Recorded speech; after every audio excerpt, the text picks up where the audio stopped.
Every journey begins with a single step, and Winners at War was the final step in concluding the greatest 20-year and 40-season arc ever told in reality television. Winners at War released February 12, 2020 as the finale for the modern era of Survivor and beginning the longest stretch of time the community has ever gone without another season of the show. Looking back at it now, having the long hiatus take place directly after the 40th anniversary season might have been perfect timing, as it allows one era in the show's history to fully close before starting something new and something exciting with season 41. Winners at War was an ambitious and expansive title, delivering more content than any Survivor season has ever seen. It concluded multi-season arcs, saw the return of both new school and old school favorites, and solidified who the greatest Survivor player of all time truly is. As far as gameplay goes, it made waves as being the fastest and most convoluted that Survivor strategy has ever been. I still get goosebumps thinking about this season and how we got to witness not just 20 amazing Survivor characters, but 20 Survivor winners back again, all competing at the same time. The entire community knew going into it that this was going to be epic and a much watched season of Survivor, as it was going to bring an end to an era. When I think of Survivor Winners at War, I think of a cinematic experience, much like how I felt about Avengers Endgame and how that felt more than just a movie. This felt like more than just another season of Survivor. And so as always, in Survivor Retrospective, we'll be taking a critical approach to a review and not just looking at the good and amazing, but also the bad and the ugly of Survivor Winners at War. It's the most anticipated Survivor season of all time.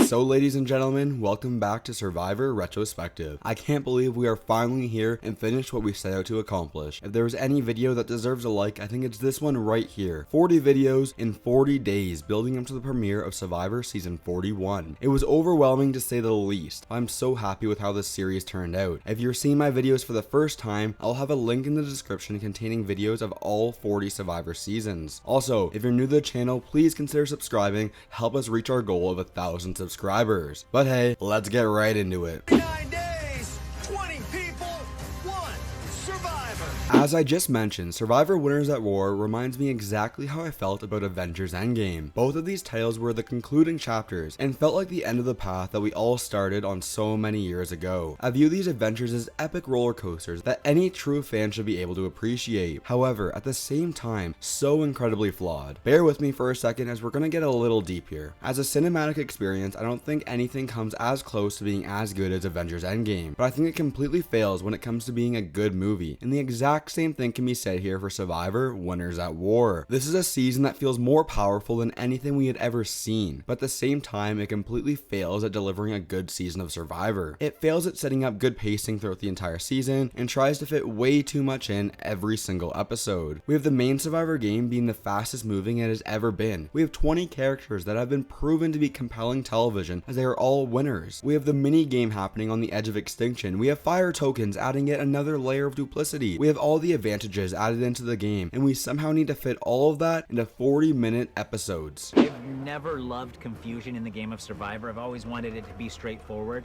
but I'm learning that if you create enough confusion, people start forgetting about you. A lot of the times it just felt like we were given a montage or even just the highlight reel of the events that were taking place, and in return, we're given zero room to breathe. Don't get me wrong, I enjoyed every second of it, and always felt like if I blinked, the episode would be over. But is it just too much to ask for a little more? In fact, I think the final episode of the season might be the best finale in Survivor history, and that is because we get to spend 3 hours with our characters as the producers decide to scrap the reunion show. But we'll talk about all that a little later in the video, as the best place to start with the breakdown of the season is with the opening scene. A drink before war is always a good idea. If the Heroes vs. Villains intro is the best opening of all time, Winners at War is easily the second best. Heroes vs. Villains takes a world building approach, setting up the macro details. I mentioned in our video covering that season that just starts with a bang, with the choppers rolling in, with many injuries taking place during the first challenge. Well, very similar, the Winners at War opening sets up the storyline very personally, showing you the traits of many of the characters that we haven't seen for so long. And what's coolest of all is that Jeff, a guy who usually likes to throw hidden twists at the players, decides to take a step back here and raise a glass to 40 seasons of Survivor. And he goes on to explain just how far the show has come. And then boom, out of nowhere, we discover the prize money this season gets increased to $2 million and get right into the brutal reward challenge. I can't think of a better introduction in recent years. So, do you want to work together this season? That would be a change, wouldn't it? I feel like I'm asking you to prom or something. Like most of this season, the pre-merge was going to go fast, and if you blinked, you were going to miss all of it. In a lot of ways, the players I was looking forward to seeing the most this season were our old school favorites I thought I would never get to see play Survivor again. Amber not making it out of the first episode, Ethan getting the boot on day 9, Sandra and Parvati going home in the same episode, and Yul just missing out on the merge. It was all just so hard to watch, and that's why the Edge of Extinction was here this season, to be used as a safety net to keep our winners on our screen for as long as possible. I'm not one to usually harp on a bad boot order. I mean, that's pretty obvious with my Survivor Game Changers video, but this pre-merge was just so much fun seeing everyone back, and I found myself enjoying the little moments, like Tony building a ladder, Nick's obsession with Parvati, Rob and Michele discussing their backlash from winning. I was there for all of it and found myself wishing I was given more. The merge began with a bang, and it never gave time to slow down as soon as the engine started to move. It was messy, and sometimes really hard to follow, but every second we got to spend with these winners felt amazing. I'm always down for more Tyson on Survivor, and so I was super pumped to see him win the return challenge. But so many questions would be left unanswered, as we would quickly jump from clip to clip, with the players throwing others under the bus, and having almost zero room to breathe. I never understood how episodes were always ending so quickly, and that gets put on full display during the loved one's visit. I enjoyed watching the loved ones visit, and this really felt like a big moment for our players, getting to have their entire family come visit them on Survivor, but then it leaves not much left for the rest of the episode, as we get more highlight reels of what the strategy really was. Most of the time, the episodes were moving so fast that I found myself enjoying the little moments that production decided to throw in, and giving us the real people moments, like Jeremy and Tony discussing what a calendar and what a full week really means. We needed longer Survivor episodes this season. Two what? 2 weeks. How is that 2 weeks? You had 9 days, bro. 5 days of working.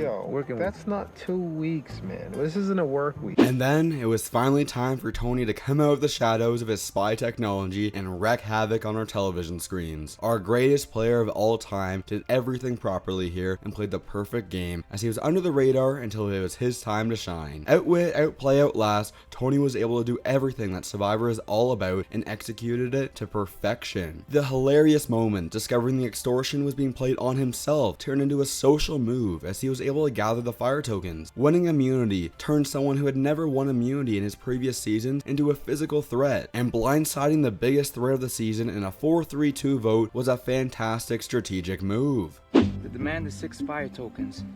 6 tokens?